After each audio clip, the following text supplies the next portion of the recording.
All right, welcome back to Football with Ben Roethlisberger. It's the Halloween edition. We are not dressed up because the Steelers dressed up bad enough this week in their uniforms to be enough of a Halloween costume for everybody. Oh, that's what that was? That makes so much more sense. That's why they now. did it. They wanted to dress up for Halloween. Yeah, because I was wondering, those are unique. They were unique, and I bet you we won't see them again. You don't think? No, I do not after that loss. Oh, yeah, dude, there's no chance. It's amazing how superstitious the team, coach, the owner. I mean, if it's like, I don't know. So maybe good thing it went that way. Maybe. I mean, it was kind of, I don't know. It was very unique, but if that feels like it's a very fitting segue into the Halloween edition. Yes. Not that we're doing anything for Halloween. It's not like we're actually not going to be in town, but yeah. The show has absolutely nothing to do with Halloween either, other than this is the last show before Halloween. Yeah, this is, yeah. And it felt like the Steelers were dressed up for Halloween. It did.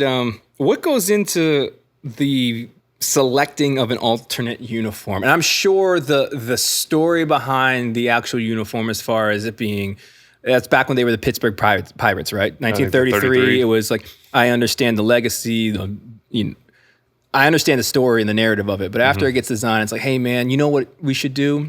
Tan pants. I think tan pants is it. Yeah, I'm not really sure why they did this one. There's got to be some story behind it. Obviously, the Bumblebees were unique. I definitely like being able to throw some different jerseys in. I tell you what is, and I'd love to see what do you guys think? Did you like it? Did you not like it? Put it in the comments. Let us know what your thoughts are.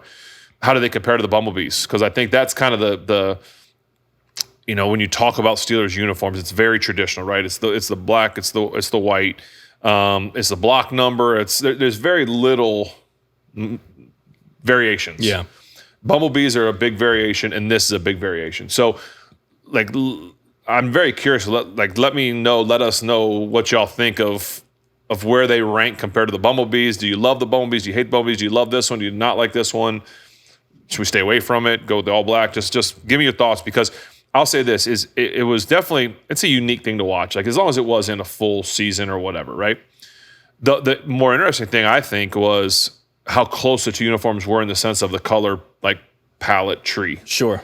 Gold and white. They went with, the Packers went with the all-white look, which was I thought that was a sweet look. I love that. Just like I like when the Steelers go all black. It's pretty sweet. But it's a lot harder to play quarterback when the color schemes are very similar. And more specifically, the helmets. Like, you don't realize how much you're looking at a helmet, or like maybe it's just like what you see.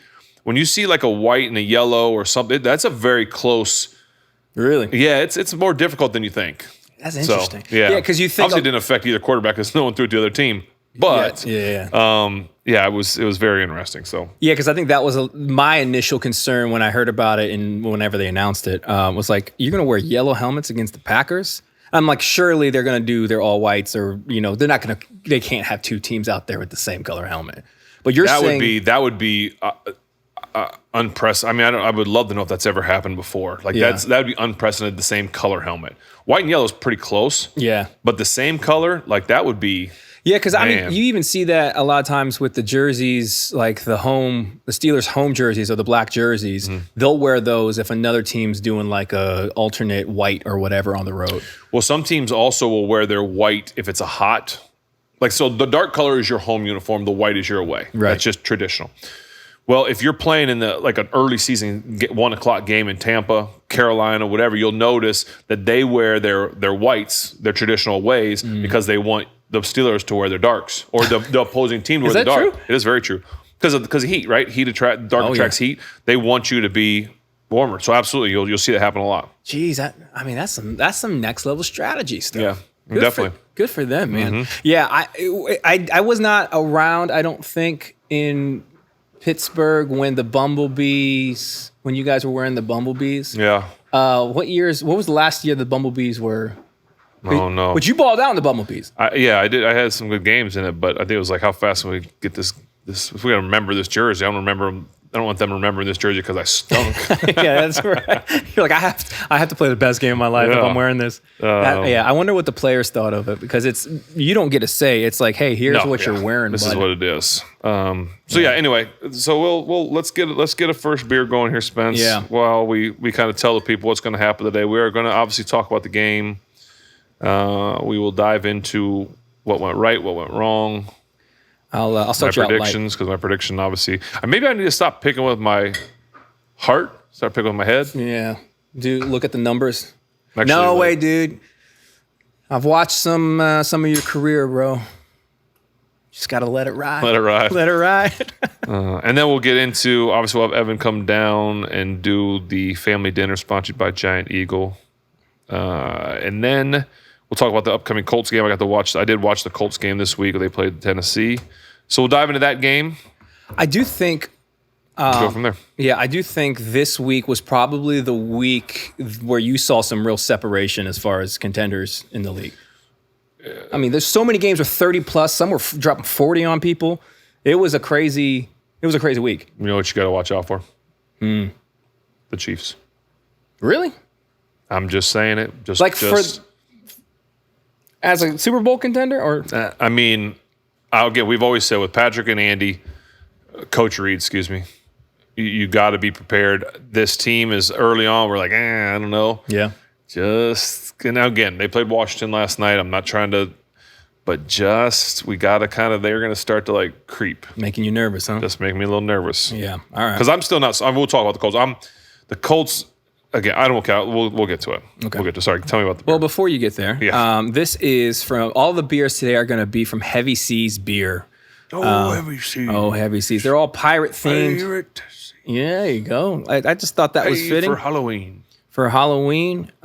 This is called... Would be kind of cool, maybe. A little pirate? Other than having an eye patch or a... So I grew up in Tampa. Peg leg. That would be cool. Are those, but you can probably be one without the peg leg. A parrot? A little peg leg. I'd rather have a little monkey than a parrot. Oh, yeah. Was there a monkey? Like Indiana Jones? Yeah. Well, that was a bad guy, though. Well, yeah. I just don't want... A parrot seems kind of annoying. Yeah, it depends, I think, on the temperament of the parrot, because you don't want the dude to, you don't want to be like, hey, we're planning for battle against these other pirates, and then all of a sudden the parrot starts chirping your game plan. You're like, yo, my man, whose side are you? Right. Don't tell him that, because we talked about that in private. Don't tell us. I knew I shouldn't let you into the war room. See, that's why you need a monkey, because the monkey can't talk. That's right. That's a good. You know what? And the monkey could be like, oh man, I dropped that. Can you go get that for me? And he might probably do it. Bird's not gonna do it. I got you. Yep, yeah. That's true. Smee from Hook. Yeah. He was just another word association. That's a good pirate. I grew up in Tampa. Tampa, obviously Buccaneers, they're big on pirates. They have their version of Mardi Gras every year called Gasparilla. And it's just like a pirate themed parade. Did you ever go? Yeah. Oh yeah, we used to go all the time. Did you walk in it? No. Oh. I wasn't pirate. Okay. No, but you go, I have friends that live along the parade path or whatever, you hang out, people pull the boats up. I would recommend if you're in Tampa, you already know about this. But if you're visiting Tampa and want to go to Gasparilla, I think it happens in January time. Just get out before the sun goes down.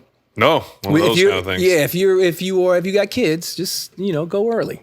Okay. Get home. Okay. Yeah. Yeah, there you go. Okay. That being said, this is called Clipper City. It's a pale ale. This is a Heavy Seas original beer. Heavy Seas. Where are they out of? Oh, they're out of Baltimore. Oh, these might be poisoned. I would have spit it out. That would have been amazing. That would have been so good. The only reason I didn't spit it out is I didn't want to clean it up. Yeah, that would have been amazing. It would have been funny. Yeah, okay. Now, them being from Baltimore, are you going to is that going to influence? Listen, I like Baltimore. Yeah. Other than, I like beating up the Ravens. I love, New England clam chowder. That's definitely not it. I meant crab cakes. Crab cakes? They got the blue crab there? Yeah, I love good seafood. Baltimore seems to be a cool city sometimes. I've had great times. Sometimes when you win. That's interesting. Here you go. Yeah, maybe I'll just a little pale. Yeah, no, it's not like it's not like Cleveland. I mean, yeah, that's just they take the bottles there and they go into Lake Erie and go whoop. Yeah, I believe that. No, this is okay. It's okay. Yeah, I didn't see the ABV on there. Maybe you can scavenger that. 4.8. Is it? Oh, yeah. It's a little guy. It's fine. Yeah, it almost seems and please, maybe I shouldn't say this. Well, they're not sponsoring anything. Heavy Seas beer. You know what? I probably shouldn't say it. There you go. Look at that self-control. Yeah. Look at that fruit of the spirit over there. That's right. Look at that. We tell our kids if you don't have something nice to say, don't say anything at all. Hey, that's good. That's why. Not that it's not. I'm not saying it's bad. Not your favorite. It's like, no, because I feel if I say what I want to say, it's going to actually not just bash them, but bash who I was going to compare them to. Hey, you know what's a good thing is if you don't say it, it won't be said. Look at that. Okay. Yeah, you know what you can't say? It's fine. Whatever. What you can say is something about this game. So the Green Bay Packers come to town. Trying to put it off as long as we could. It's the only reason why we're sitting here today. Yep. Well, let's start here. Okay. I lost. Yeah, we both did. I am now 3-4. And I will say this, going into this week, we made it a point to say that. By the way, I had losses on both the last 2 weeks, and I scratched it out because I went with my heart. Hey, man. Go ahead. I'm sorry. You know what's? Hey, there's always next week. How did you guys bounce back? How did you bounce back when you were playing? Next week they're playing the best team in the AFC. Yeah, that's probably going to go one way, but maybe not. And here's the reason why. Is I feel like we win games against these teams and then for some reason lose to the Bengals. Here's why I think that we're going to beat the Colts. Again, we haven't got to the Colts game. I promise people we're going to talk about the Packers. They're honoring the Super Bowl 40 team. It's 20 years. So we're going to be there. And I think the power of like Casey Hampton, yes, Brett Kiesel, come on, James Ferrier, Aaron Smith, like and Ike Taylor, and I don't know who else the list of guys is going to be. I think the power. And I got an air horn over. I was a legend alert. Do I have one of those? I'm sure I do. I think that's going to propel us. Yeah. But that being said, let's get the Packers. So yes, the Pack came to town. Obviously, this game was talked about over and over by Chris Collinsworth, over and over about Aaron Rodgers and his old team and the new team and everything that. I mean, Chris Collinsworth couldn't stop talking about it. My goodness. Got the storyline, right? It was a great storyline. I was rooting for Aaron to beat all 32 teams. Would have been really cool. That would have been cool. And I really did think it was going to happen. I watched the Packers. I thought they were a good football team coming in, but I thought we'd be able to contain them. I thought our defense would have a bounce back week, which they did not. I think our offense is doing okay, really. I think Aaron's the reason that we're actually in these games and playing and having a legit chance, at least early. Which is tough because if you're still losing. I know. You know, and so if you got one guy, I mean, and that's I think the grim reality is if you looked at it in a broad stroke I don't know if at week 8, if you're saying it's an off week, if it's maybe just they just got the best of you. It's hard to look at that and say that I think at week 8. But if you got one guy holding it together, like if you remove a Hall of Fame quarterback, oh boy, it's gonna be a scary team. You know? Yeah. I'm sitting here trying as I'm thinking back on this game. It's like are the Packers maybe better than I thought? Or the Steelers not as good as I thought? Well, I was going to say when we were starting this, like we came in saying that the Packers aren't who they claim to be. I still think that. And I'm not saying they're not good, but like I think coming into the season, I'm like, they might be far and away one of, if not the best.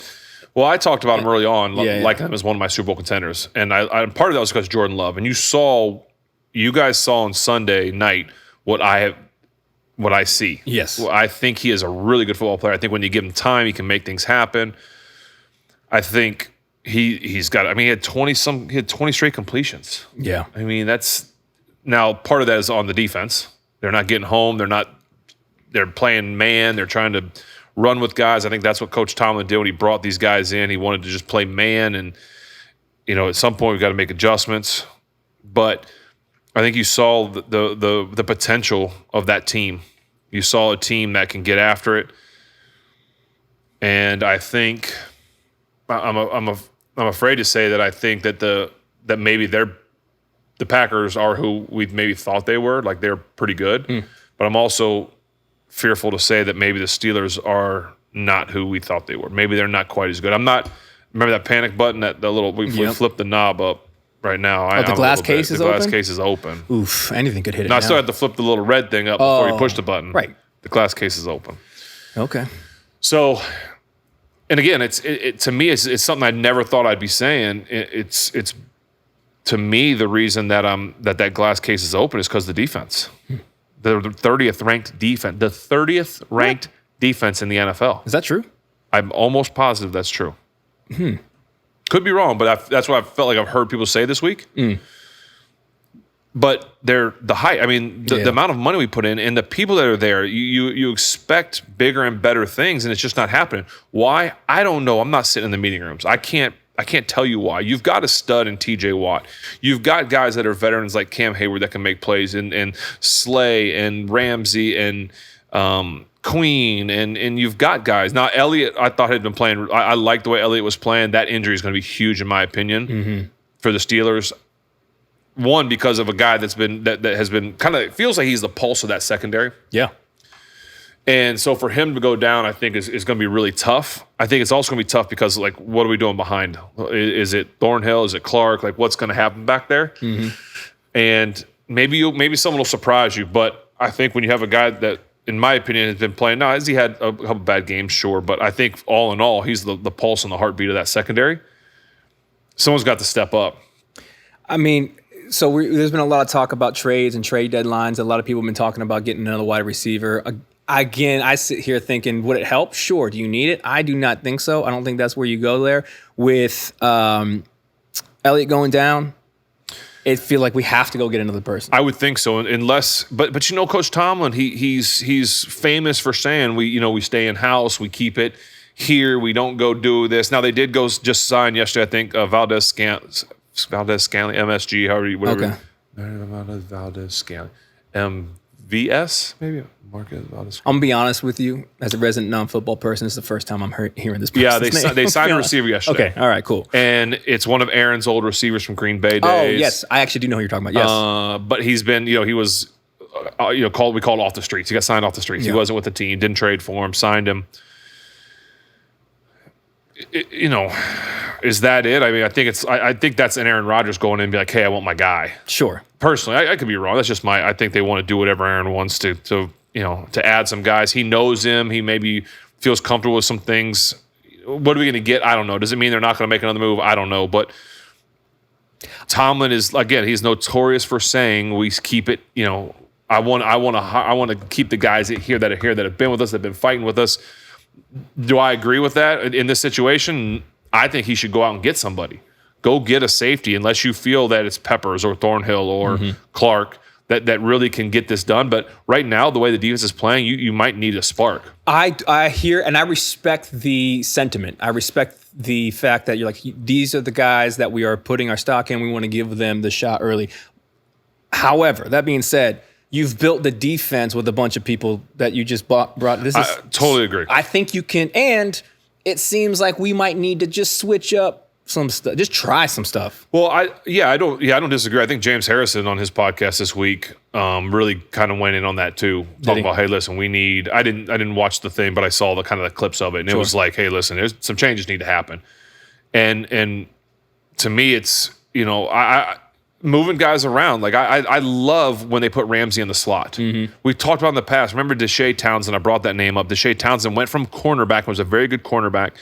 As he starts to age out of being a corner, you start moving. He's a guy that is a very smart, heady player that understands defenses, sees it all. You move him into the slot.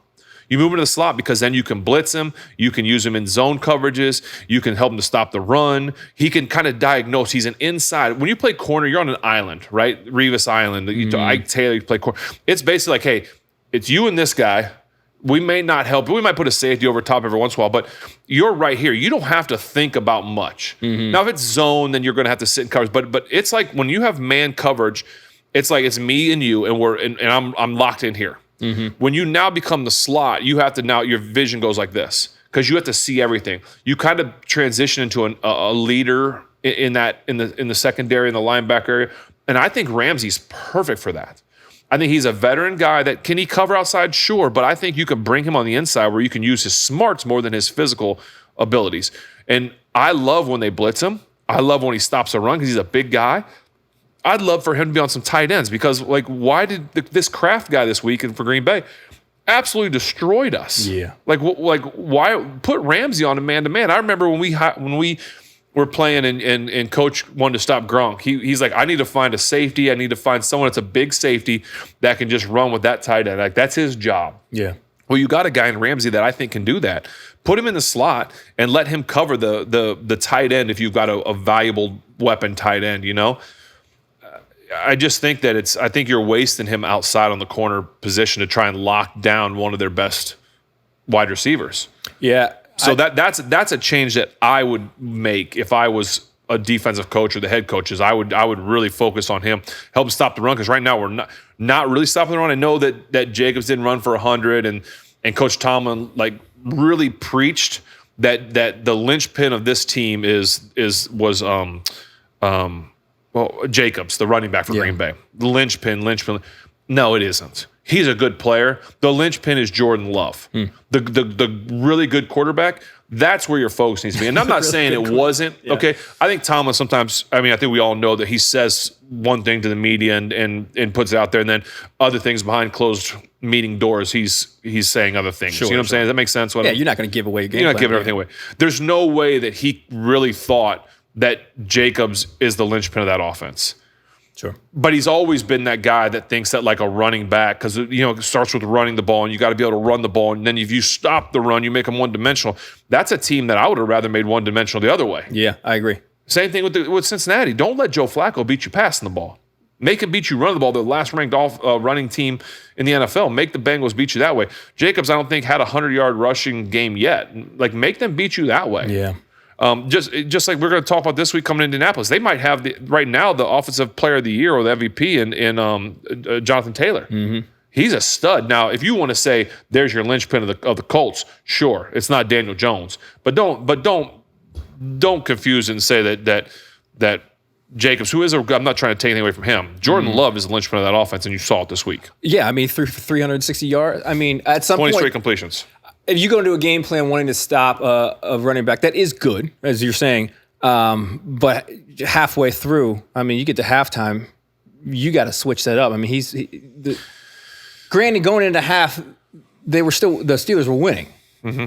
But that fourth quarter is really where it kind of opened up. But I feel like Jordan Love was showing you signs all game that he would be throwing this ball to what seemed to be completely wide open receivers the entire game. Yeah, you just open up Pandora's box for me that I didn't want to have to get on this soapbox right now. But obviously I'm going to, because you just talked about halftime and adjustments.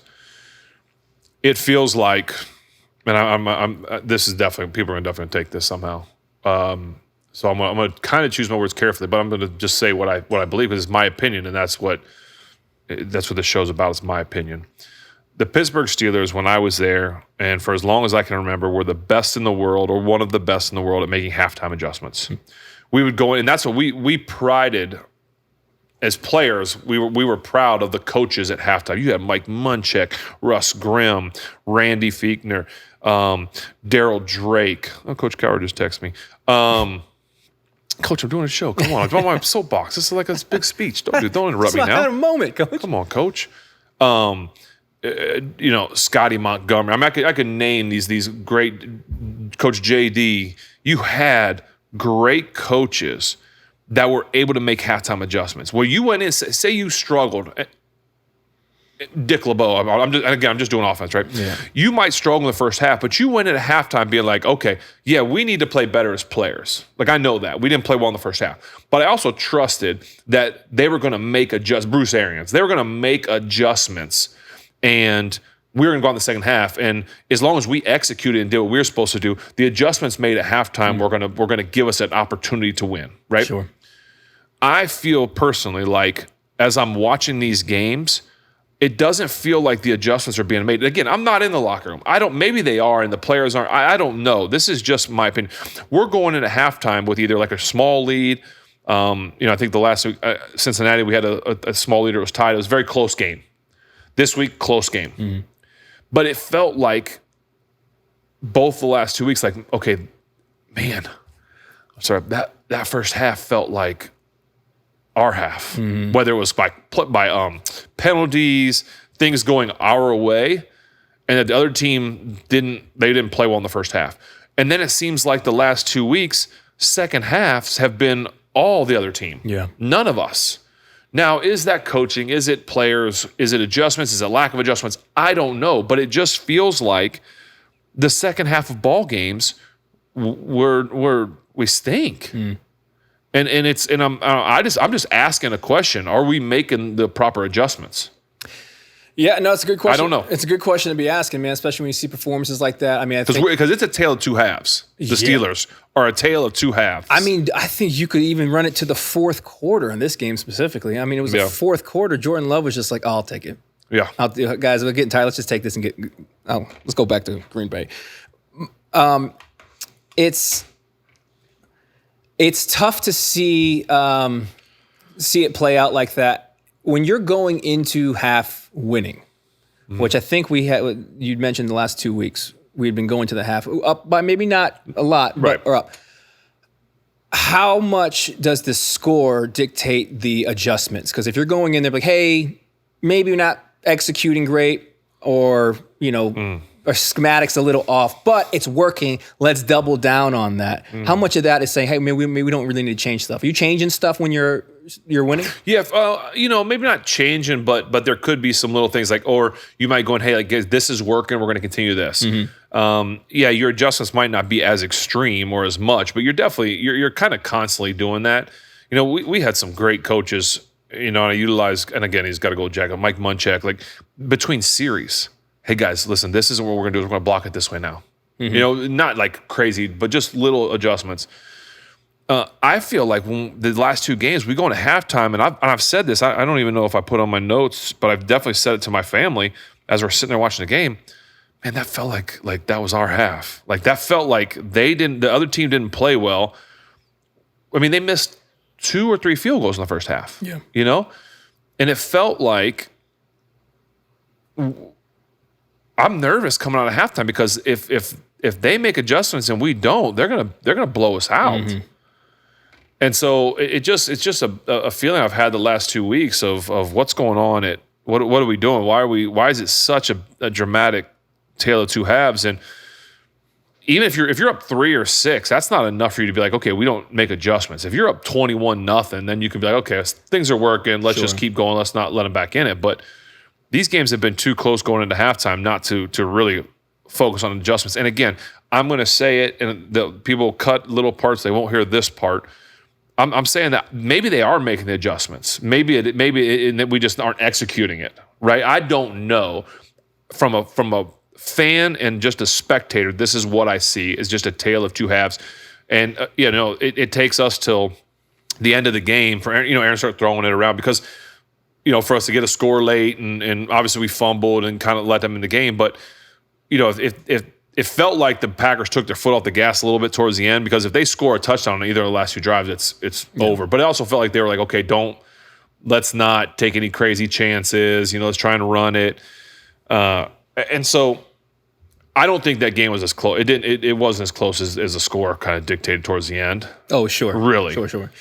And so it just, I don't know. It just makes me really nervous moving forward of what's going to happen. I keep waiting for the defense to okay, they're mad. Here we go. Yeah. And it's just not, for whatever reason, it's not happening. We need to either start blitzing everybody. Yeah. Or somehow we got to get home. I don't know. I don't know what to think right now. When you're looking at proficiency, whether it be offense or defense, you're looking at the scheme and you're looking at the execution of the scheme. When you're thinking about making the adjustments from a coaching perspective, how much of those adjustments are predicated on the team's ability to execute the stuff that was already in play? Because you're talking about coaches making adjustments in between series. Mm-hmm. And now if you have guys as a coach, you feel like, they'll be able to execute what I'm giving them. Yeah. You might feel a little more free to make those adjustments. If the game plan we're coming out with isn't being executed, is that going to influence the coach's ability or desire to change some stuff up at halftime? Shouldn't. I'll look at that game and it felt from a outsider's view watching the game that the Steelers went into that with the approach of we are not going to get beat by the running game. Jacobs is not going to beat us, right? Tomlin said he's the linchpin. It was very apparent. They're like, we're going to stop the run. Well, The Packers, in my opinion, then made an adjustment and said, okay, we're going to throw the ball then. Well, then where's our adjustment? We either got to rush and get home, or we got to drop into coverage and then make them, okay, now you're not going to beat us with this. You can't just like ride with a game plan and not make adjustments. You can't not change during a game. And again, I'm talking like they're not. Maybe they are, but it's, again, back to offense. We have what I would call two kinds of offenses. We have that jumbo package, run the ball, with Jaylen Warren, which has been, relatively successful. I don't think anybody can tackle Jaylen Warren. To me, he might be the toughest tackle in the NFL for a running back. Like, and that's, when I say that, like, he's not usually coming down with one guy, and guys are actually kind of getting out. He's delivering the contact, right? We have that offense, and then we have hey, Aaron, let's spread it out a little bit. Let's throw the ball. Let's utilize guys. And when it comes to that, it's really like two receivers, maybe three now. Roman's coming along. It's Calvin, DK, and Roman, and then a bunch of tight ends. So in that sense, if we're gonna have to start outscoring people, obviously, because our defense can't stop anybody. It's 30 points every week, it seems like. So it's like at some points, like you have to decide, listen, we're going to just have to outscore you. And if that's the case, then maybe you do need to get a different receiver, another one. Or you need to say, we just can't afford to go jumbo all the time and run the ball. Like we've got to put points on the board, because traditionally the defense, you could afford to do that because the defense was going to hold a team to 20 or under, 25 or under. Now it's just not happening. So you can't afford to play the slow game, the slow, like we're going to hand it off, we're going to cloud of dust, we're going to do this, and we're going to work our way down the field and score. Well, you're relying on Boz to kick 50-yarders, which is money. I mean, it's all day, but you can't rely on that to be your offense. You've got to figure out a way to do more. And because what happens is we get down, and our best offense right now is that jumbo run. We know that. We're getting a lot of yards. But what happens is when the D can't stop anybody, the offense has to score more. And now we had to take that jumbo package away and utilize Aaron. And then now you're exposing him to pass rushes, which you saw him get sacked, I think this time maybe three times this game, which we hadn't seen that in a while. But you're going against Micah. Micah Parsons at one point had three guys blocking, we still got through. Yeah. Now he's a different animal. You're not going to face someone like that every week. But it's just something that we have to figure out what we're trying to do. And well, they were using Micah specifically very creatively, and I felt like anytime they put him kind of like over the center, free rush, you didn't really know. In which I would imagine that would be terrifying to not really be able to see him pre-snap, and then post-snap, you don't know where he's coming from, right? Your line doesn't know who's picking him up. You don't, he's going to pick a side. Again, but why that's smart is because what you do is if you have a guy like that, which we have in TJ, which the Browns have in Miles, is what you say is, I'm not going to just line him up against their right tackle all the time. I'm actually going to move him around and put him against the worst lineman. Yeah. Because lines slide, they play man. Well, if you line him up over the nose, now he can go this way, he can go that way. They can chew guys up. You have to account different blocking schemes for him. Yeah. We're going to play the Colts this week, and I watched them this week. I'm not super impressed with their defense from what I saw. I don't know the numbers, but it just felt like Cam Ward was able to do some stuff on them. But there are some times where they've got there's like three or four guys standing up, and that can be tough for a young line to determine, okay, who we blocking. So there's some stuff that they might throw at us, but I would love to. TJ may not want to do it either. I'm just speaking on. I would love to see TJ do some of that stuff. Get up and walk around and just it's the old water boy. Who am I kicking it at? And so I'd love to see TJ do more of that kind of stuff.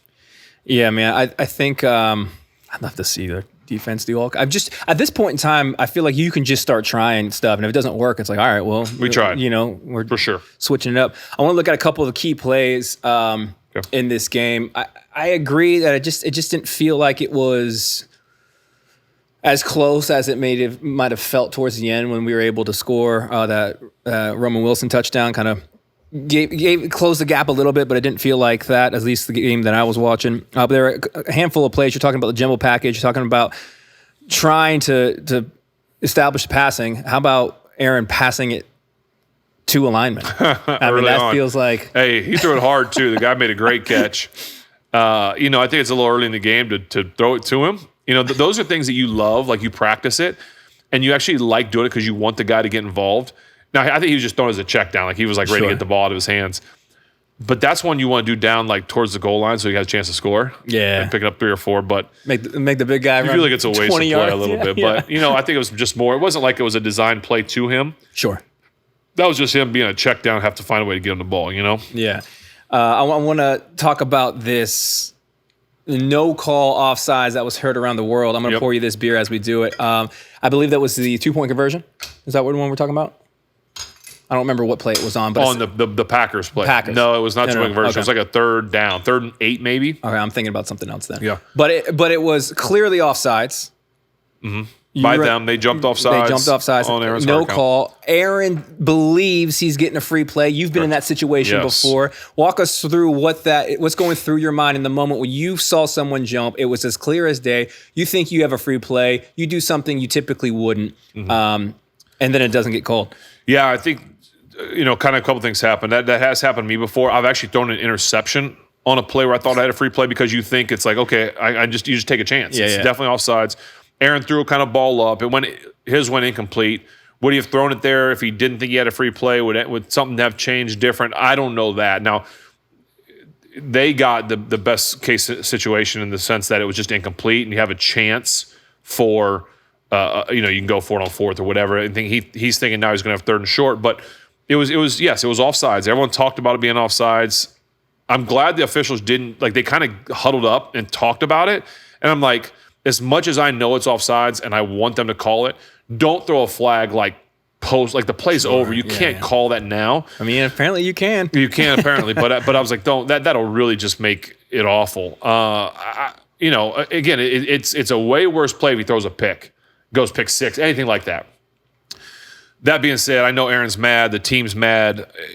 And it's people are like, oh, it's unfair, it's cheating. You know what? We got to wait. Like Broderick Jones false started on a play as well. He was clearly moving, not even just flinching. He was hand up out of his stance before the ball was snapped. No call. So things like that happen both directions. I don't want to hear people complaining about that play when things happen our direction as well. As much as I want the Steelers to win, I'm not going to sit here and complain about those kind of plays when it happens both directions, right? Sure. Push-offs on so-and-so. Everyone pushes off. Everyone holds. Everyone does something. But it was a big play. Was it the biggest play of the game? No, I don't think so. Yeah, it's obviously a different feeling when you feel or when it is a game-deciding play, right? Yes. But that wasn't the case on this one. So I got one more question about something that seemed to be impacting both the offense and the defense. But before we do that, this is Heavy Seas Red Sky at Night. It is a saison. Saison.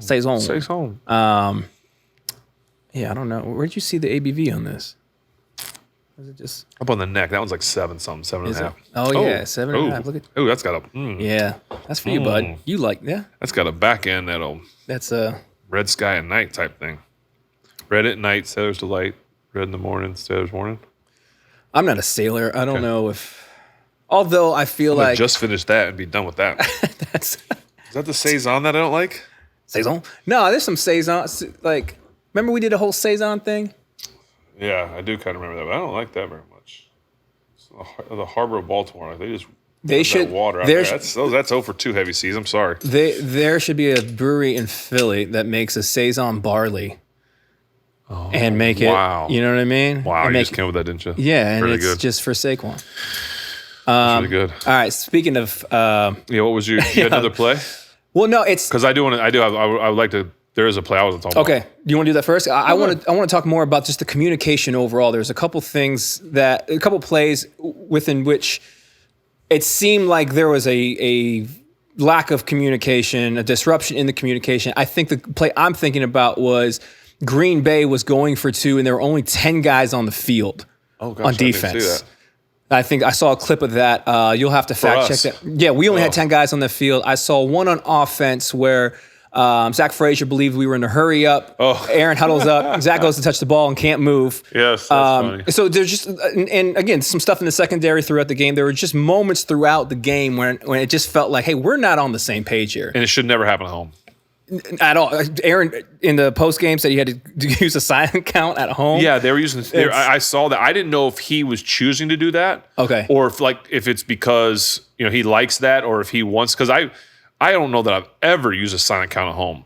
ever. Yeah, he accredited it to the Packers fans. the Packers fans, which I can respect. That spent 18 years over there. So, but my question is, there's clearly a lack of communication. It's shown its face, I think, throughout the season so far. What do we need to do to remedy that? Is it reps in practice? Is it? I mean, I feel like you watch these post-game pressers, and I just feel for the athletes because I'm like, what do these things even do? Like, why are we asking somebody, and why are we asking grown men over and over, hey, what went wrong? I don't know. Those guys were better than us today. What do you want me to explain to this? There's a lack of communication happening on the defense and the offense. It seems to be rampant within, the ecosystem here. How do you improve communication on the team at week 9? Yeah, it'd be easier if I was in the building knowing what was going on, how the communication happened. Being the grumpy old man that I am, we talked about on this show, I would stop the music at practice. You think that's like a contributing factor to the... No, but it just feels like something. It feels like get off my yard. I don't like the music being played, but I just think it's like, there's music blasting around. Yeah. Sends a message to like focus in. And I get that it's like, well, it's going to be loud in the stadium, so it's kind of, you have to communicate with... but if guys are kind of like enjoying the music, singing, it's a little different. Mm-hmm. I don't know. I don't know. You know what? Cut that all out. That was just, I have no idea how to improve it because I don't know what the issue is. Yeah. I don't know if it's not getting communicated from the coaches to the players, from players to players. Maybe the coaches are getting in the right situations. Like, there's no excuse for having 10 guys on the field. And the Zach Frazier going to the line, that was... it looked like they were like, let's go. Yeah. And so he was doing his thing, and then it's like, I can't now. I didn't think that was his fault. As I saw, well, you check the time of and that's the game. not even a miscommunication thing as much as that's not a negative. No. They were going to go, and they stopped. That's all. I thought Zach did exactly what I would have done in that situation. Yeah. And then he came back for the huddle. Yeah. It's just, I don't know. You see that on missed assignments on the defense when receivers are wide open. That's been happening for, the last couple of weeks or whatnot. And I know that stuff happens from time to time. Mm-hmm. But when it happens consistently, it's like, okay, so I don't know a whole lot about football. I did used to teach communication, ironically enough, because I'm not very good at talking on this show. But I do understand that communication is not what's said, it's what's heard. And it seems to be... not connecting. They should play the telephone game before every practice. You know what we would do, dude? It was like a stupid game that we would work a lot. As soon as you got people, you got your team, new faces or whatever, you'd sit them down and you'd play catchphrase. The game where like I had a little thing and I have to get you to guess this. I can't say it, can't rhyme with, all that kind of stuff, right? And so you would see how I would say to you to guess this. And in that, I'm assuming you to think the way that I'm thinking to guess the word on the screen. Right. And what you see to be the most effective in those scenarios is for me to understand who you are and how you would get this. Because we could get something, right, where if I needed you to guess Joe Montana, I could say, okay, Joe Cool. Now, if I don't know that you know who that is, you could be, if a different generation, could be Joe Burrow, right? Joe Flacco at this stage in the game, right? So it's going to me getting to know who you are is going to change how I'm going to talk to you. Yeah, makes sense.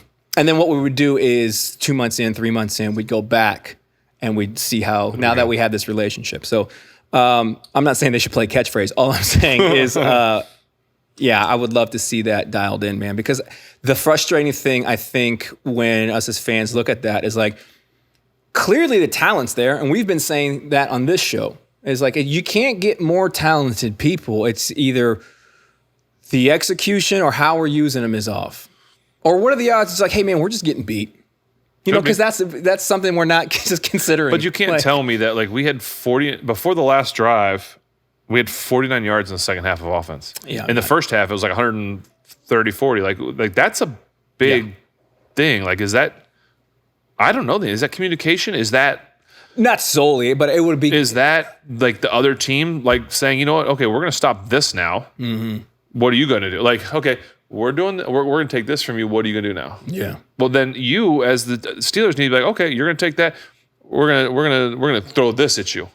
Okay, well, like you can't play checkers against chess. No, but yeah, that's a perfect way to say that because what you were describing, why I laughed is you were describing like, hey, this is the game we play, guys. It's a strategy game. Like There's something to it. Yes. Yeah. I don't know. I will say this because I don't want to miss this. Yeah.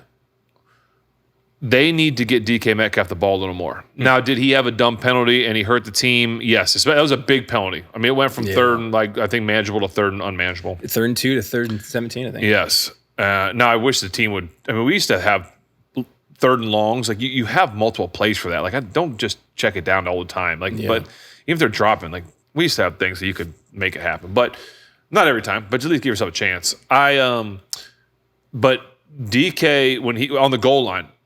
Like there's no stopping him. If you line up, you can go 4 straight plays to him. You could if they line up outside, he runs a slant. You line up inside, he runs a fade. He's just so big and strong. Like they need to take advantage of that a little more. Just being honest, it's ridiculous what he can do. And Aaron is so good at getting him the ball in the perfect position.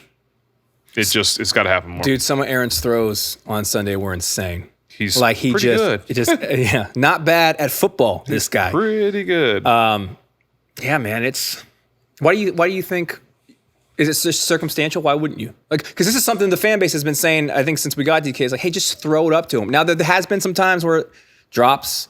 Yeah, but but I haven't seen him drop any on the goal line. Yeah, that's true. Well, talk to me about getting a contested catch wide receiver. It's huge. Yeah, it's huge. I mean, guys that can use their hands and get open. Now, I've had some really good receivers, but like he's different level in the sense of size. I've had big receivers. His size is ridiculous. So utilize it. Throw it up to him. Like, and he's got speed too. Like you can utilize him on some quick out stuff, but I would just say, I don't care if we run the same play 5 times. Yeah. Like every time we get down there, give them a chance. And what's gonna force them to do is put 2 guys out there or a safety eyeballing him.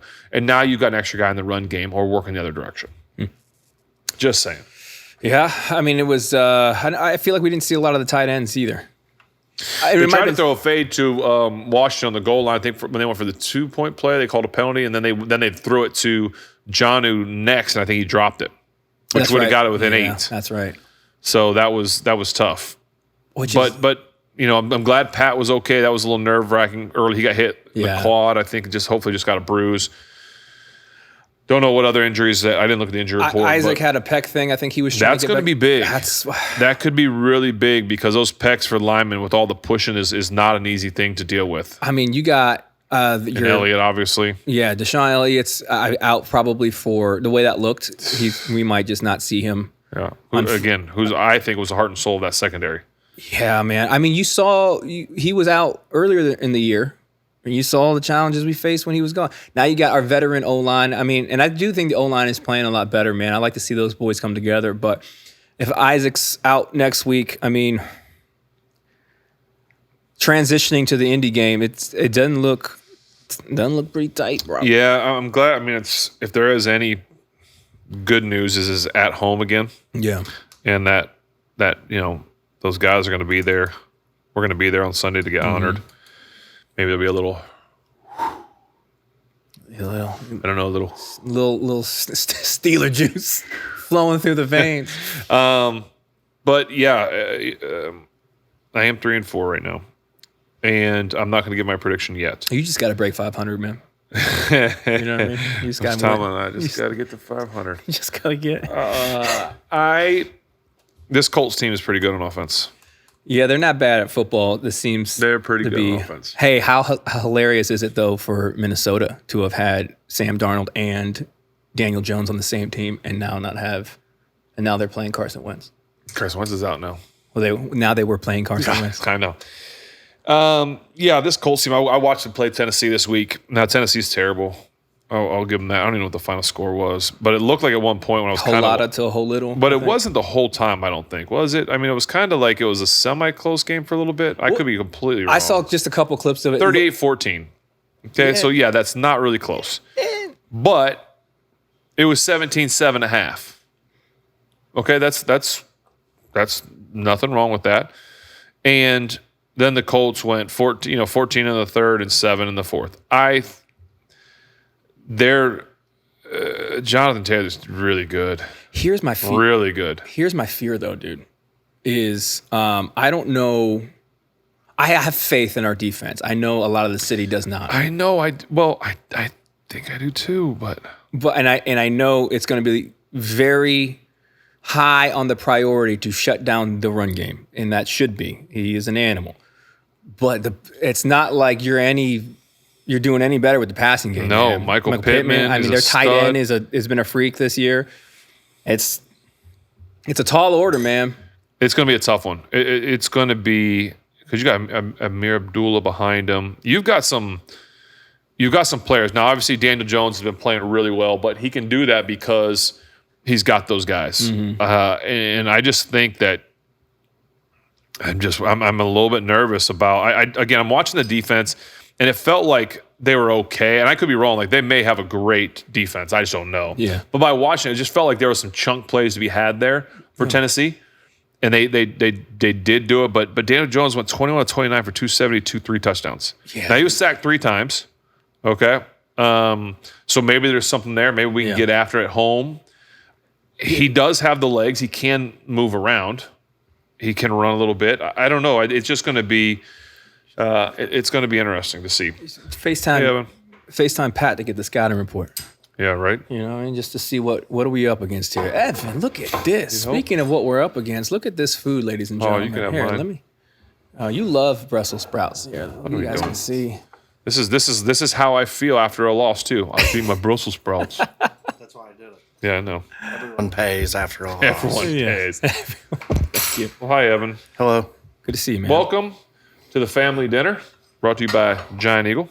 Appreciate you guys over at Giant Eagle, as always, for hooking Evan up to hook us up. And hopefully you guys knew we were having this. Hopefully you guys are cooking this for dinner while you watch this to try these amazingly not great beers that I've had so far. But this is going to make up for it. Yes, it will. Evan's commentary that we're going to get into is going to make up for it. So, Evan. Yeah. Talk to us. Oh, I don't know. Start here. Start here. Start with something you know. Start with what I know. And start with what you know. And then drop the bomb. Spence, you got a camera for me here? Yeah, you mean this right here? Yeah, Boom. okay. Those are some Brussels sprouts and roasted Brussels sprouts and bacon. Just take those to Ashley. A little sweet and salty action there. That's a bratwurst slider. It's an all beef bratwurst, no pork. Okay. And then in the middle, you got some cheese curds. Oh. Careful, they might be hot. I almost did it. I know. I just did it. Got that in there. I did it. Okay. Well, I'm going to go here then, Evan, while I ask you a question. All right. Did you watch the game? Yes. What's on the bun? Is it sticky on the bun? Just a little bit of sweetness there on the top. Oh, okay. You know? And that's the loose cannon from Heavy Seas. Speaking of loose cannons, otherwise known as the Chef Evan. Get the bleep button ready, because. Before we ask about the game, Evan, how's your mental health doing? After that, how you doing? It's good, except for when the Steelers play. Yeah, that's their best one. Is it? It's not bad. It's the IPA. Yep, it's not bad. You want it? No, I'm good. It was good though. No, it was good. It was better than the other ones. Okay, just have the rest. Yeah, that's fine. Yeah. Okay. Give us your breakdown, man. So I just wanted to check on you, make sure. Yeah. Defense wins championships. It's like wash, rinse, repeat. You know, it's the same things that keep happening over and over again, carved up by quarterbacks. There's nobody in the secondary as passes are being complete. Even if they are there, they're throwing their hands up and walking backwards. So the wide receiver gets an extra 15 to 20 yards on a 3rd and 8. It's just, if I try to be calm and I tell myself that I'm not gonna lose it, but sometimes I just do, and I'm close to my breaking point. You're a real loose cannon over there. I feel like I mentioned earlier, we're like a tale of two teams or two halves. Like the first half's like, okay, we're kind of there, but we make no adjustments or something, and then we come out in the second half and we just get blown out. Yeah, and I mean, like the run was working well, and then you come out after halftime, and you know all you do is start passing the ball. Like why can't we just keep running it, eat up the clock, so the defense doesn't have to be on the field? You know, just there's something. I think it's way past adjustments and trying to. All right, here's a new segment. Okay, yeah, please. Save me here. No, this isn't going to save you. Oh. It's called GM for a day. Evan, I need you to fix the team. What are you going to do right now on whatever day this is? I don't know what I can do at this point. You're the GM. You can do whatever you want. Yeah. Probably not go in public for a while. I'm going to stay home and just wallow and think of how did this happen. It's, again, it goes back to the highest paid defense in the NFL. And what have they done? Besides at training camp, tell us that they were going to be an all-world defense and then give up back-to-back 400-yard games. Yeah, that's not good look. If they had managed your expectations better in training camp, would you feel better? Feel like, hey, guys, I don't know if we got it. Well, I think when you start putting the cart before the horse, you're not setting yourself up for a happy ending because people are going to be watching and they're waiting for that aha moment to be like, hey, remember when you said, kind of like what I'm doing right now. So, I mean, if you just put, and I'm not suggesting to any of these professional athletes, I am not suggesting anything to them. I'm just telling you my opinion and what I'm thinking, just put your head down and go to work. That's it. Gritty football, just don't do it for the team, do it for the city, do it for America. That's lunch pail type. But just put your overalls on, get some grease on your face, and then at the end of the day when people are like, hey man, that was a great job, just say, hey, just doing my job. Just doing my job. I'm just doing what I'm told to do. Well, and I know it's more than that, and I know that there's more involved, but it's not that simple. If it was that simple, then I'm sure a lot more teams would be doing it. Who would have thought at this point that brat sandwich is unbelievable?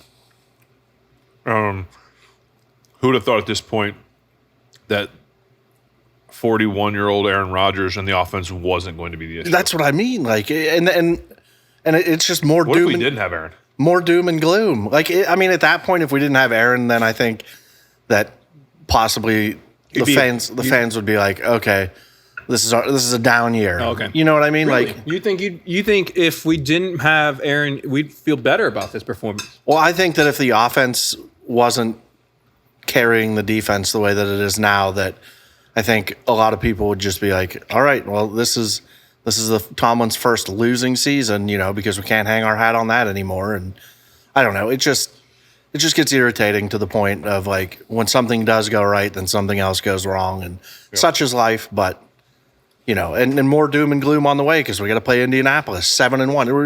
We're going to get carved up by Danny Dimes now too. You think? Oh my goodness! Like what have you seen that makes you feel different? Well, I think that they're good playing at home. I think they're not going to lose 3 in a row. I mean, I don't tough. know. Yeah, that is tough. That's true. I think we're more likely to lose than we are to put up a fight. Well, do you think that Tomlin was wrong? Like I do. Now again, I said he closed doors out in public. All week he talked about the running back. Was like he's the linchpin. We got to be worried about him. Yeah. No, Jordan Love is your linchpin. Yeah, and he showed. That, I'm the one you need to worry about. He's like, hey, Aaron, not getting me. Look, if Daniel Jones is not going to beat you. You better stop the run this week. Yeah, I'm saying if it's not Daniel Jones, then it's going to be Jonathan Taylor getting 600 yards in one game and setting another record against the $1 billion defense, or Tyler Warren catching a pass on the flat and running for 75 yards.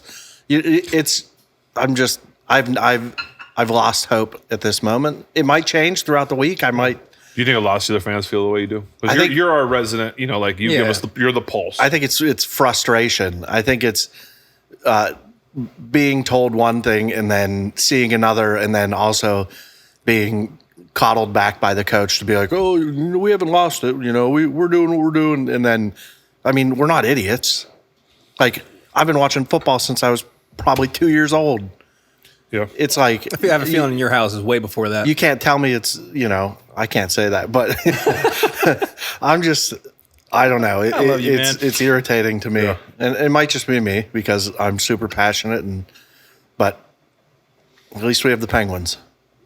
We're on to that already. You got to cling on to something. Well, so let's as we're kind of wrapping this thing up. Thanks again, Giant Eagle, for the food. Evan, that was really, really good.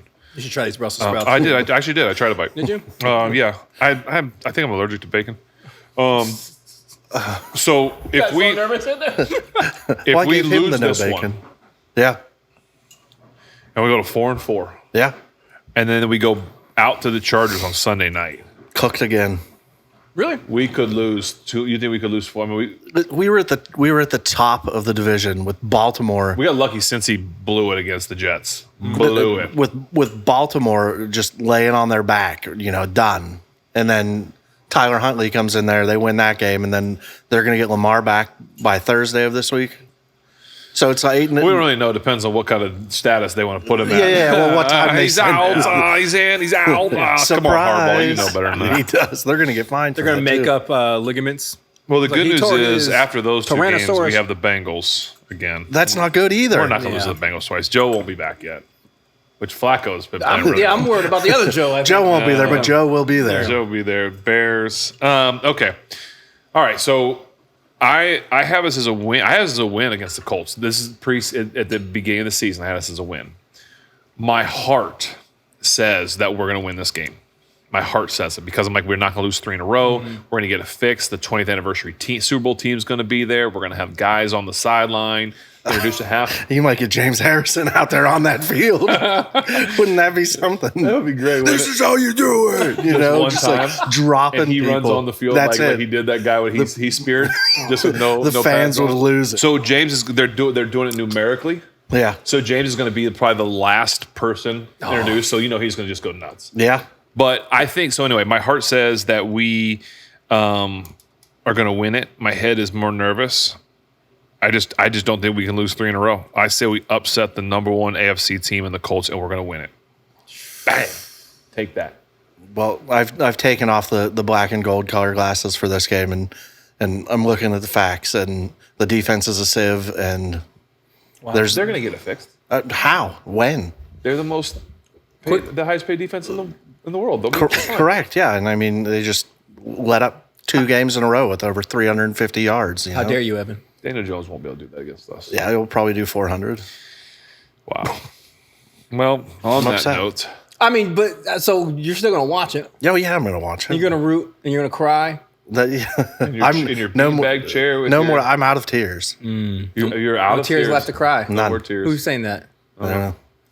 It's probably someone. Someone probably did. Yeah. Bon Jovi. No, it's like that's like All right. it doesn't matter. We're out of here. My wife would know. Thanks, Evan. Thanks for the food. It's really good. All right. We keep pointing at. There's another slider and some. I know. I'm trying. We try not to eat in front of the people. Oh, you're right. I do, of course. That's You're fine. right. Yeah, I'm trying to be polite, but I'm starving. I did not eat breakfast. Yeah. All right. Well, we will see you guys next week after a Steeler win. Why'd you We'll roll see. your eyes again? I didn't. I Rolled just. his eyes again. No, but thanks for joining us. Appreciate you. Thank you, Evan. Thank you, Giant Eagle. We appreciate you guys. And this week is going to be a better one. I feel it right now. Happy Halloween, everybody. Be safe out there. Enjoy your time.